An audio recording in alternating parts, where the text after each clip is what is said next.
Vicki, Meek, I'm the manager of the Nasher Sculpture Center. I've been invited by the Dallas Weekly to do this interview with Melvin, who is having a 5-decade exhibition at the Nasher Sculpture Center in Rochester.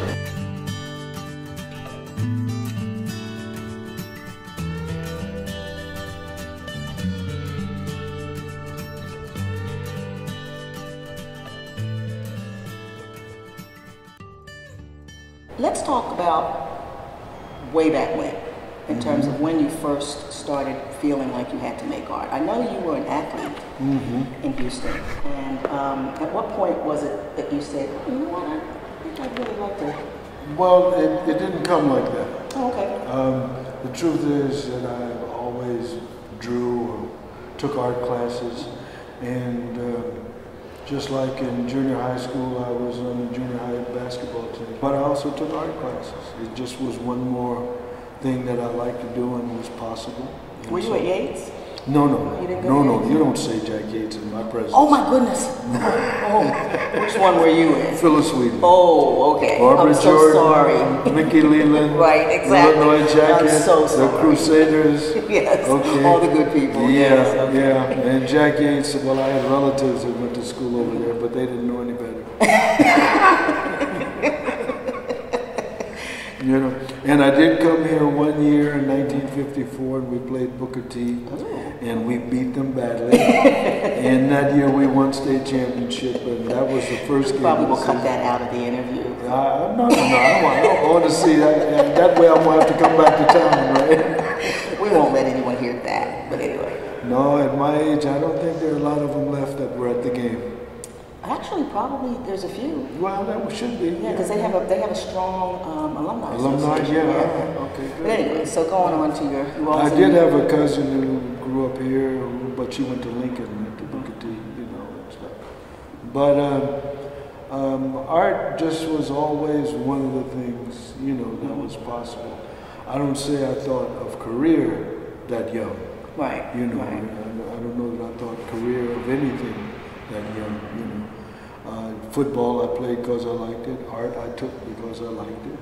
And, you know, I just kept liking doing both things, and I didn't do too bad at either one. So it continued. When I got to college, which is when you sort of start to do some decision making, by then I had gotten a bit more serious, because in my junior year in high school, they picked two art students from each of the 3 black high schools in Houston, and we took a class at the museum one day a week. I think it was the spring of, I think, '53.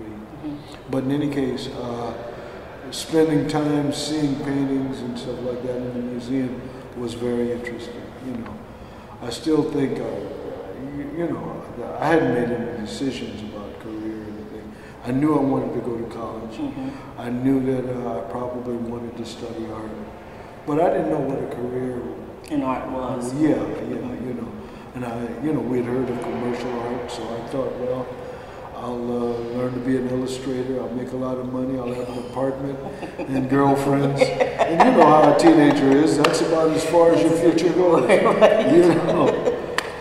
But did you know any artists? Did you know? Well, amateur, you know, and there was a Mr. Gilbert in Houston who was a friend of my father's, you know, and through my father I knew him, and he recommended brushes and a couple of books to read.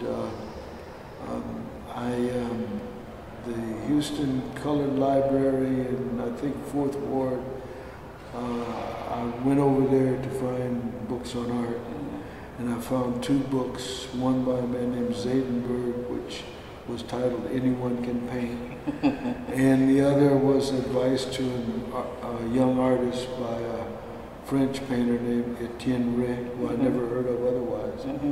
I checked out both books and never took either one of them back. So you have an outstanding fine that they're going to be getting you for. Well, they tore down the building, so I think the files might not be, you know. And but you know, it was that was the closest. Otherwise, though, at Wheatley High School in that period, because it was they built a new complex in 1950. The library was fairly nicely equipped. And there were good books there, you know. Even you could listen to records of poetry and stuff like that, you know, stuff that, you know, wasn't in your home for sure. You know. And Wheatley was an encouraging high school. It was the one that my parents went to as well. So teachers often had known them or went to school with them or had taught them, you know. And so every now and then I'd get out of line and somebody knew a lot more than I hoped they knew. You know. Next thing you know, your parents knew. Yeah, you know. But no, it was a good experience, and I still have good memories, and I'm still very much in touch with a few of the people that, you know, I knew then. So were there anything like exhibitions by African American artists in Houston at that time, or were there? I don't know. Okay, so I mean, I knew that there was John Biggers over at TSU, but and I didn't go. I started. Yeah, exactly. I think he came in '54. Right. I knew, and the reason I mentioned his name at home, and my grandmother said, "Oh, he might be related to you because my mother was a Biggers, you know, and stuff." Many years later, when we talked about it, well, his were from North Carolina and stuff. But then I found out later that when the Biggers in East Texas do reunions, they contact Biggers, not him, but they contact Biggers in North Carolina. So, I bet there probably is a link somewhere, yes. Yeah. Way back in the DNA. Right. Deep in the DNA. So at you went to college, you studied art, and then at what point did it crystallize that this was going to be a career? This was not just you were good at art, you could do it. I knew that art, there were no career. Now they use the word career. That's true, there were. And then we rarely used it, you know. And how it could happen, you still didn't have a clue.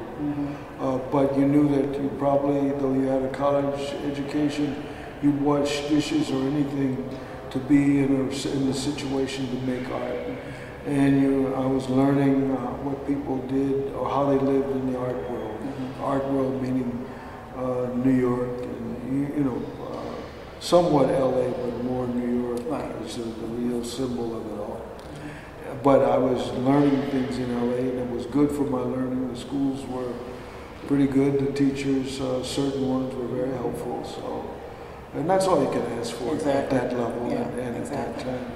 The scene, even in LA, as an art scene in contemporary terms, was just starting to grow in the early 60s in LA.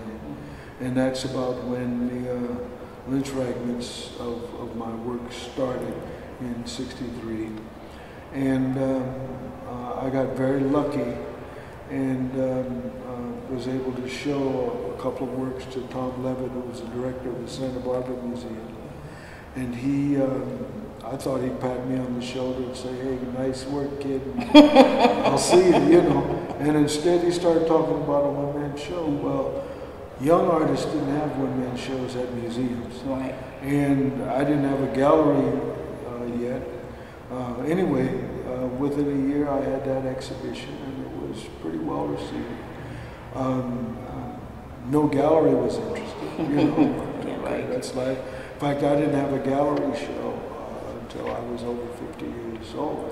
Whereas the museum show at age 26 or 7, you know. So, but just saying. That's interesting. I guess I didn't realize that because it seemed like I've always heard about Mel Edwards' work. But it's been museum and other group exhibitions, but not a gallery that represented me. That didn't happen until 89 or 90 with CDS Gallery in New York. So I guess that's a nice segue into a discussion that I'd like to have with you about the Lynch Fragments series. And I look at that work, which I've seen many years ago.